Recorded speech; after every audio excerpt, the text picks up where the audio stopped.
Hola my peeps, welcome to this special edition of Soul Mechanics. This is going to be one of those clips that I'm going to make just for the Remnants program. Of course, I think anybody else really can just jump on the page. Now it's an open page, it's not like hidden, so anybody can jump on it and get the link to the clip, but you can't access the clip without the link. So I mean, you don't necessarily have to be a member of the group, but at least it you know, affords the attention. People will have to at least check the page out to get to it. And of course, you know, I'm not a big deal, nobody gives a shit, but people will watch. This is all preparation for things that are happening in the future. Anyway, I should like to begin by, you know, briefly restating my previous story about having created eternity, and you know, the extremity deprivation circumstances wherein, you know, basically it's primarily sleep deprivation, but the fasting, that's an important part of it, and the pressing yourself and pushing your body to an extreme, that's an important part of it. You don't necessarily have to do like hard work, you just have to do continuous work and keep, you know, it's an endurance trial, really. And this is something that you'll find having been practiced by, you know, monks and such going back as far as we know. You know, this is not new, but as I said, certain you could say chemicals, substances, so to speak, you know, it's mainly herbs and such, is really the Mitragyna speciosa, caffeine, melatonin, stuff like that is what's helpful. The melatonin is important because that's going to cause for your brain to produce extra melatonin, which is required for the dreaming process, which is essentially what you're going to begin doing, is dreaming while you're awake.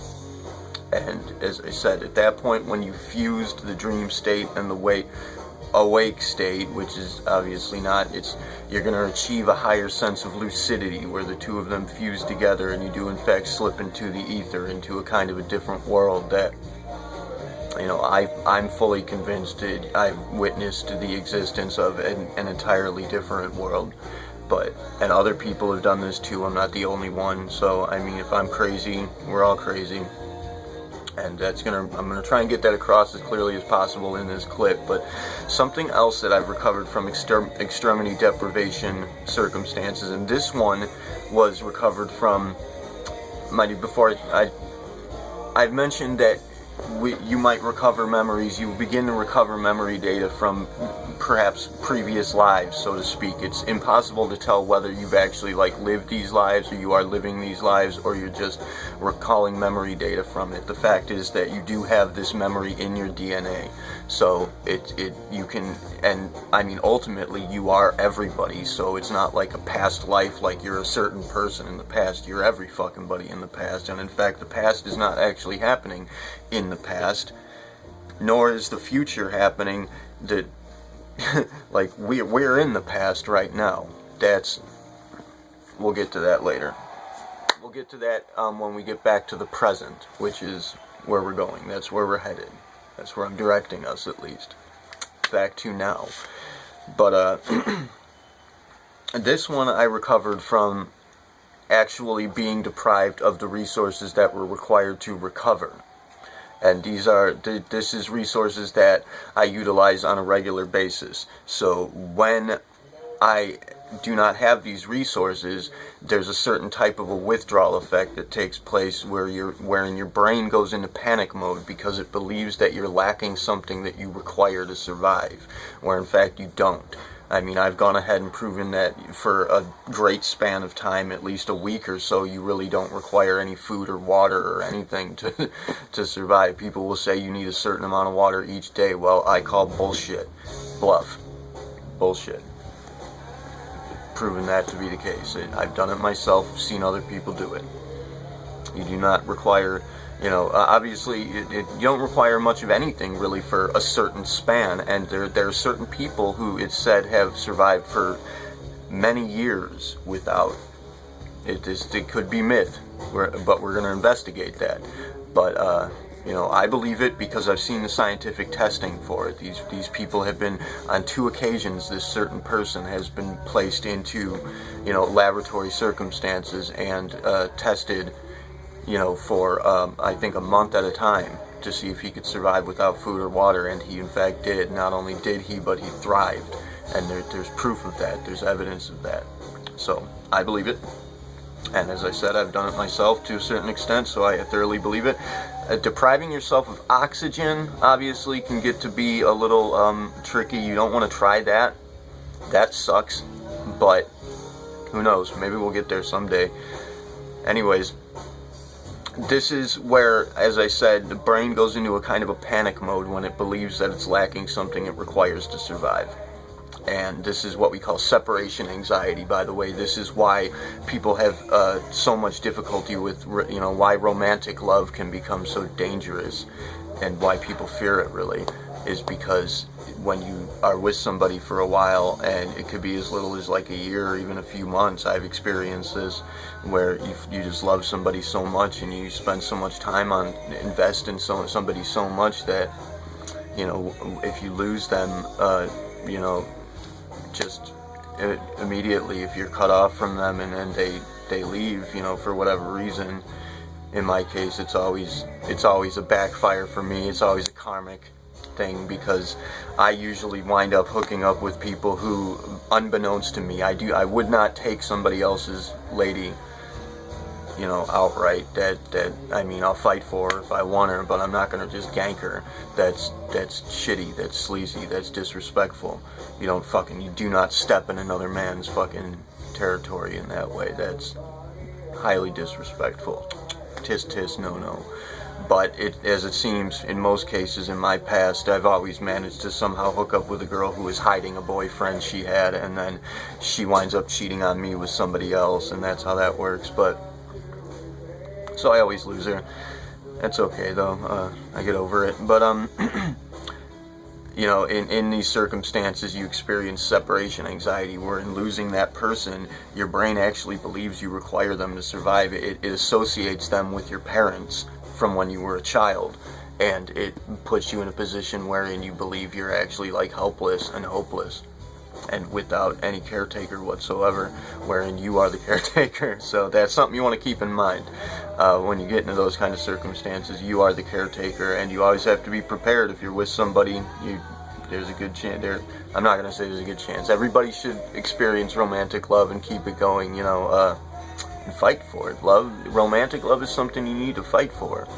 You got to make it work when it doesn't. You know, it's not something that you give up on and ditch out whenever it goes south. You know, nobody's perfect. Everybody has fucking problems that you're gonna run into. You know, there's gonna be something you don't like about people. You know, maybe they're gonna do something fucked up like the shit I do, and it's gonna get on your nerves. But hey, maybe you can change their mind about it instead of just tucking and running. Anyways, I mentioned that you'll recover memories from what you could say are previous lives or even future lives, but in this case, the memory that I recovered was in fact from an alternate life. It was from this life, but in a different cycle. And I experienced the memory of having, in one case I experienced the memory, this was through DreamWorks, lucid dreaming, where I in fact entered into a life wherein I had become a published author early on in life, and I was somewhat successful. I was pretty wealthy for the most part, and I had moved to San Francisco. And I remember waking up each morning and having my publisher bitching at me on the phone because I'm not meeting my deadline. I'm drinking coffee and looking at that San Francisco bridge, and it was beautiful. I had a really nice little apartment, a tiny little apartment there, right by the water's edge, but not on the water's edge, but near it. And that was one, but that was through DreamWorks. But this one, through the deprivation, I experienced the life of having a younger, and it was up to that point. It was up to that point in this life that I remembered the memories going all the way back in that life. And I had a younger brother who I believe was being abused maybe by somebody. Actually, I think what was happening, this was like, I actually have in this memory, I had like psychological blockages where I was blocking something out because I was afraid of it, and I had actually overlapped it with other memories that were false, fraudulent memories that I kind of made up as a cover story. So that situation was in play, that entire scenario. But this brother, we lived in the same house that I grew up in, of course, and this brother had my bedroom and I had a different room. I had the room down next door to where my grandmother was, which was pretty much a storage room in this life. But I believe my brother was having the sleep paralysis incidents often, like almost every day. He would wake up and would be paralyzed in his sleep, and there would be some kind of a figure looming over him, and I could actually see this happening. I had seen it on several occasions. I had seen this figure, but for whatever reason, my brother's room was always locked from the inside, and I couldn't get into it. And I believe he died in a house fire. Something happened that he woke up, and there was a fire in his room somehow, and he woke up and he couldn't, he was younger than me, so I doubt it was like him smoking or something. I don't know what could have caused the fire, but there was a fire in his room, and I remember afterwards going back to the house, and it was all burnt up, and there was, holes in the walls and shit, and I was remembering this having happened as I stood there watching it. I was on my way to a new job I was starting.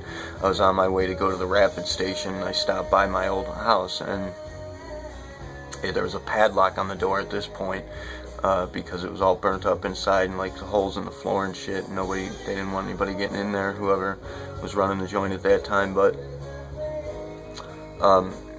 I guess he must have woken up, and he was lying there, and I think I could like hear him. Like, he wasn't actually speaking, but I could kind of hear him like crying out, and I was trying to break the door open. I was yelling, and I could feel this presence watching him, like looking over him as the room burnt, and I was trying to break the door open. I couldn't get it open. I was screaming at him, just get up, wake up, get up. And he didn't make it. The house burnt up and he died. So afterwards, I spoke with my mother, and it turns out that she actually did have she aborted a pregnancy after I was born, due to the pregnancy was threatened by smallpox or chickenpox or whatever that she had gotten from me, and so it was there was maybe like a 50-50 chance that the baby would survive, and so she aborted it, and had she not, that would have been the younger brother I had, and in what case he likely would have died in the house fire. It did, which this is an experience I've had. This is not like a hazy kind of, the memory is hazy, as is any memory, but this is firmly experienced. This happened when my brain started losing its shit, freaking out because it thought I was dying, and it's like I get these like really weird kind of what you might call hallucinations, and you might dismiss this. You might say that this memory in and of itself is a delusion, a hallucination, and dismiss it outright. Most of the atheist folk will do that, just automatically, because they don't seem to be capable of really thinking for themselves in most cases, but you have to bear in mind that if you want to be an actual scientist, if you want to be a real investigative explorer, you're going to have to discard that. You can't move any further in this investigation within the context of a paradigm wherein such bunk diagnosis as hallucination and delusion is an effective explanation for you for anything at all. Then you have to bear in mind that we are all experiencing our reality in the brain. Thereby, if you believe that the term hallucination is a valid explanation for anything at all, then you have to say that everything is a hallucination. And mind you, at the same time, when one person experiences a delusion or hallucination, we say they're fucking crazy. When two people experience the same delusion or hallucination, we call it a folie à deux. It's maybe a malfunction, a fuck up. It's kind of, a little glitch. Who knows? It's weird incidents, strange phenomena. But when many people experience hallucination, we call that mass hysteria. Now, people are going to take that as a valid diagnosis or a valid explanation. Mass hysteria. In what case you are very clearly implying that we do in fact have telepathic connections with each other. So, where are you going with this? Because you're going to outright deny that that's even possible. That's ridiculous psychic bullshit. But then you're going to go ahead and state that it is in fact happening in many cases to back up the bunk diagnosis you have, which pretty much says that you don't know what the fuck you're talking about. So, again, you cannot move further in this investigation without dropping that paradigm. It doesn't work. It's broken. So, anyways, that's one of the experiences that I've recovered, and the point of this is I wanted to speak about how I myself am a blue. If we use the color coding signatures, you know, the color coding ideology to define people's general personalities and what people are, you know, have a tendency to go for. Blues are psychic. They are electrical. They're more mentally oriented. They fall towards the intellectual aspects of life, and they're very good with communication, and, you know, communication in all forms. That is to say, reaching this. They're travelers. They're capable of you know, conducting dream works and such to a great extent, and to crossing the thresholds and to reaching the boundary. That's what they're good at. Although they become very difficult to communicate with, because, you know, spotters in general, psychonauts especially, and most particularly blues, will always come to this phase in their personal evolution, usually about the mid-teens to early 20s is usually when it happens, where they'll come to this phase that they have this kind of idea, this mentality that they have somehow outgrown the illusory factors of life, and you know, they know everything, and they're better than everybody, and they've got it all covered, and they have this high and mighty, all-knowing mentality, where in fact they are simultaneously, they are in fact ironically at the pinnacle of their potentiality insofar as goes the average personal evolution of an average citizen, your everyday ordinary citizen who has not yet actualized their greater potentiality by utilizing such things as, you know, by activating and maintaining the Kundalini Impulse, which is, that's the term that I was used to train with. It's just, all it is referring to is your electrical responsibility, your nervous system's ability to maintain and manage energy and conduct and control electricity in your body. You know, the functions of your nervous system are enhanced and improved. Your brain, your neurological faculties are enhanced to a great degree. You move a lot faster, and you do in fact gain, insofar as goes like your production of dopamine, serotonin, your production of adrenaline. You do become much more durable, much more powerful in every sense. You become stronger, faster, stronger than you should be.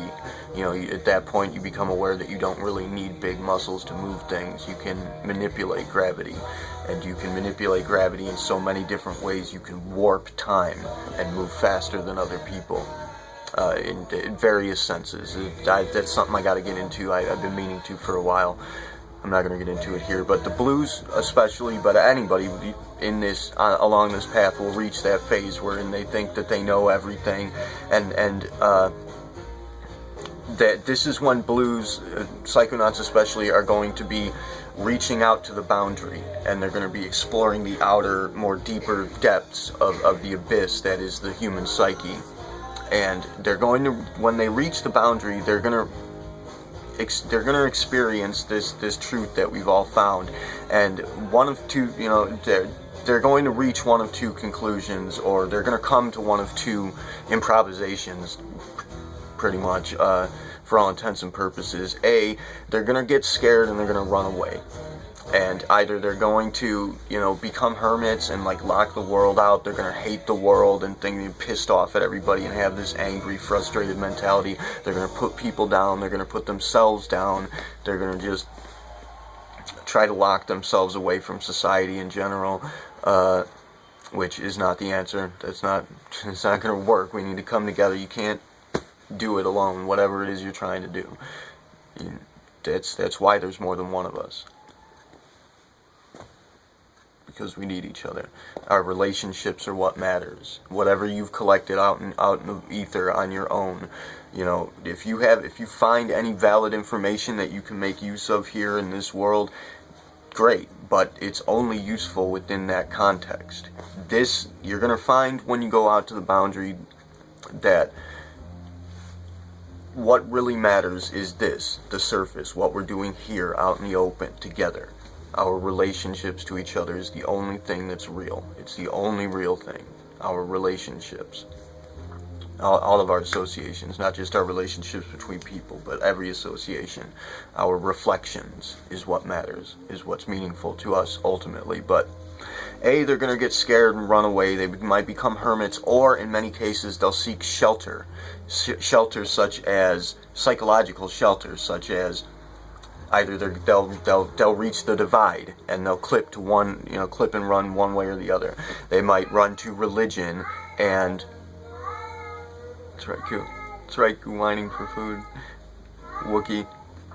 They might run to religion and become like born again, or some such shit like that, and they'll allow for themselves to be indoctrinated into these cultist influences, which, mind you, they're all cultist influences, but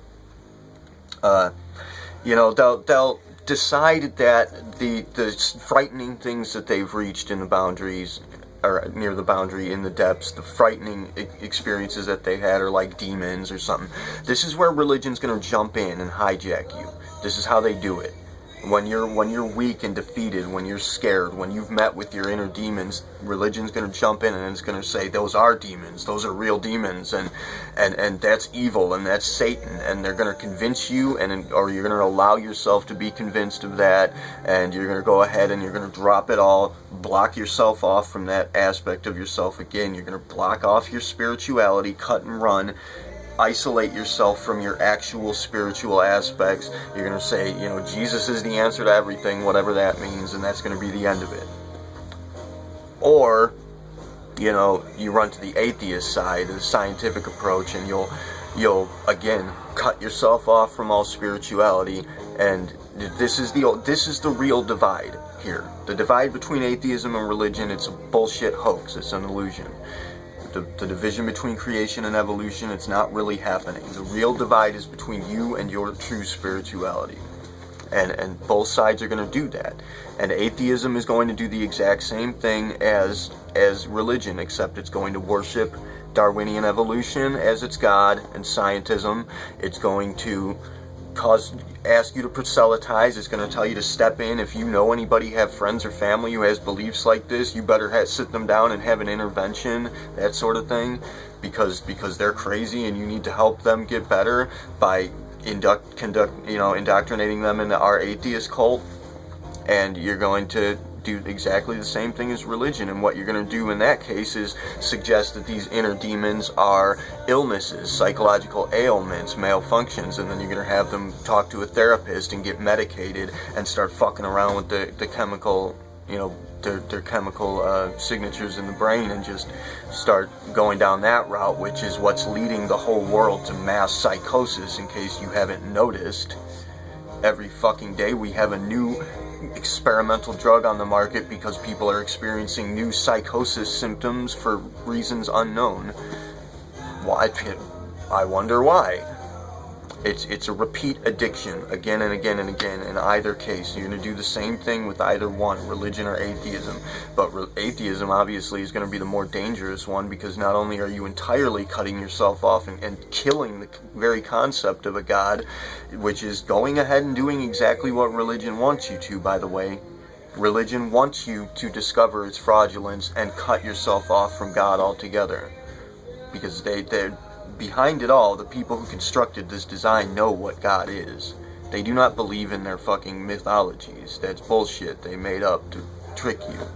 And ultimately the trick is to get you to become an atheist and completely cut yourself off altogether and worship science, because that's the machine god that's taking over. That's where all of these ideas have come from. These ideas of like the Terminator and the Cylon apocalypse and shit. This is where it comes from. Worshipping a mechanism over your own true reality.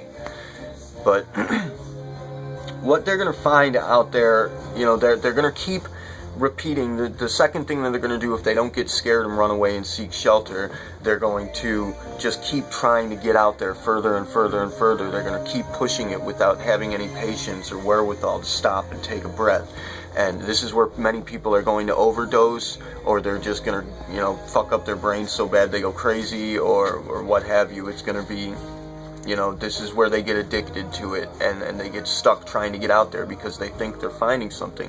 It's always going to seem like something's happening, like you're getting somewhere, but you're not. There's really nowhere to go out there. There's nothing to find.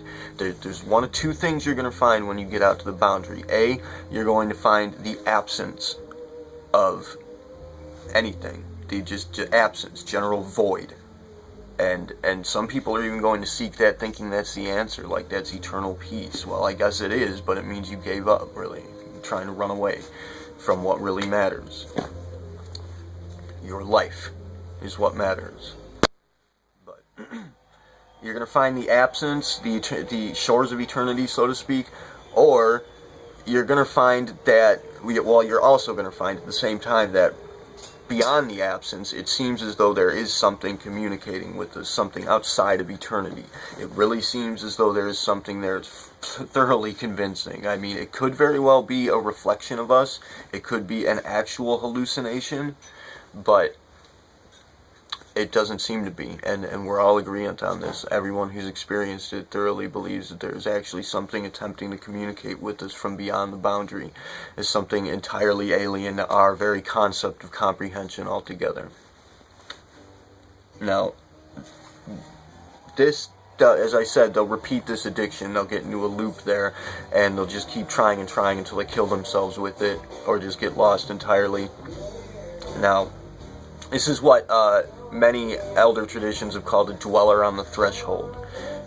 That's an impression that we've adopted, actually, a phrase that we've adopted, most spotters. It's like the guardian of the gates. It's the Cerberus character.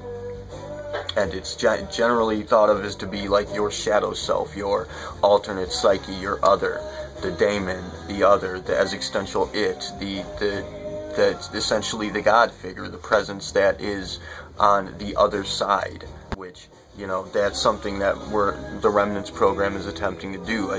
People speak of crossing over to the other side, going into the light and crossing over to the other side. Hypothetically, I'm positing that has never happened. Nobody's ever done that. Nobody's made it to the other side yet. But that's what we're going to get to when we actually have an avenue to take to get there now, and that's what this video is about. This dweller on the threshold is essentially a reflection that is the boundary. It keeps you from moving forward. It stops you and holds you back from getting beyond that boundary, and it does it by reflecting you infinitely. And it doesn't seem as though there's any way to get beyond that. And this is happening on all impressions of comprehension. This, verbally, intellectually, emotionally, psychologically, and any avenue you take, psychedelics, meditation, whatever avenue you take, intelligence, science, information, no matter where you go, it's going to lead to the same point, that boundary, where it's going to start reflecting itself and become a paradox. And an example of where this exists is with the atheist YouTubers, as I've said, the atheist YouTubers who believe they found a way out of the illusion. They will refuse to conduct their own personal experimentation, outright refuse. They'll use faith-based constructs such as, thoroughly believing in the theory of Darwinian evolution, which is based on, scientific understanding, which is based on our faith in the laws of physics, which are not absolutely certain. They change. Those laws change. They are not absolute. So that is a faith-based, belief-oriented system of understanding. And they use these faith-based constructs to dismiss any others. They will tell their flock to reject and dismiss any other sources of information. They'll instruct others to reject other people and to proselytize, to try and spread it out and to pull other people in. And it's insanity. It's what we call the eternal recurrence, which that's going to be an aspect that we're looking into now that is in fact in play in several different fronts. But as I said, a seemingly no way out, and we don't really want to get out. We want to be here. This is what matters. This surface is what matters. What we're building on the surface, what we find in the depths and at the bottom, is important in the sense that we can make use of it here. and we can use it to change the rules here so that we can make a better world. We're trying to make a world. That's what we're doing. There's no other point. There is no other game in town. You're not going to find some heaven out there. This is heaven. We have to make it as good as we can. We have to do the best we can to make this place perfect, because there is nowhere else to go. However, if anybody is seeking a way to get out of eternity, that's kind of where we're pressing it here now. The theory that I have, that I'm putting into play, I'm not going to posit it yet because it's not fully constructed, but it's working. It's a working paradigm. Basically, what we need to do to get to that is we need to recoup. We need to, recover, cooperate. We need to come back to here, to the surface, take a breath, take a moment, recoup our resources, consolidate our efforts, and put together a strategy here to work, because this cannot be done alone. This is why we require spotters, because we need somebody to look out for the wanderer who's out there on their own. Out there wandering alone in the void, that's not where you want to be. But if you want to find a way to get through that, to get beyond the threshold of the boundary, you're going to need a spotter to guide you, to keep you on track so that you keep moving forward instead of moving in loops. And you need two people to do this regardless, anyway, because again, wherever two or more are gathered, there's one religious factor that is actually functional. That's one value religion has given us that is actually adaptable and works. And it functions appropriately. We want to maintain that because it works. Because we're building our own machine here. Nobody else is telling us how to do this. This is our project. So, in order to do this, though, we need to find people that basically people that are going to have the strength of will and the merit of personality to, a tangible interest in this. People who have the power to focus on this, and because it's going to have to become. Love is the key here. This is going to have to become your full investment. You're going to have to be, this has got to be your obsession, is getting through that boundary, because nothing else can matter. You have to achieve a free signature, what we'd call a free signature, wherein you are capable of loving yourself so much that you can let it go.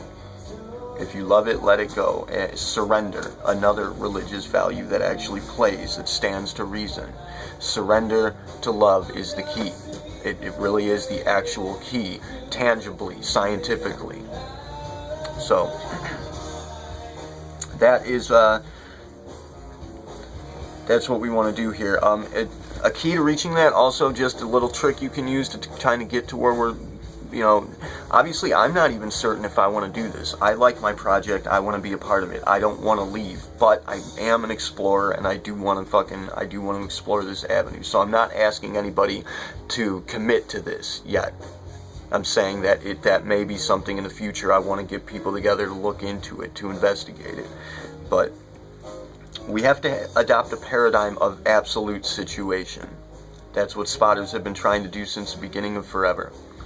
And a trick to getting to this is looking at the binding problem in neuroscience, wherein you are in fact experiencing not only two different visual aspects that are inverted.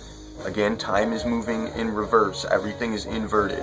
You're seeing two different visual aspects. You're hearing, you're tasting, all your other senses are perceiving, and in the brain they're all happening at different points in time. Yet for you, in your experience, they all come together perfectly into one solid experience. And nobody understands how that can possibly happen, except for us. That's where this fourth dimension comes into play, and my theory is going to put all that together for you. But look at that. Just consider that. Consider because we have this paradigm of hallucination from science's perspective doesn't work, obviously, because that makes everything wrong. The paradigm of religion posits that everything we do is consorting with demons and will surely lead one down the road of perdition to their contrived hell scenario. So that doesn't work either. It doesn't get us anywhere. But this paradigm of absolute situation, that can get us somewhere. Look at the binding problem, look at other paradoxes like that, see if you can't kind of maintain a focus on the boundary and realize that none of this is actually certain. That's the paradigm you need. You want to be in the place where you know that you do not know. So, just think about that. Thank you all for watching. I'm out of time. Hila Salai, Teri Uni Siari, Namaste.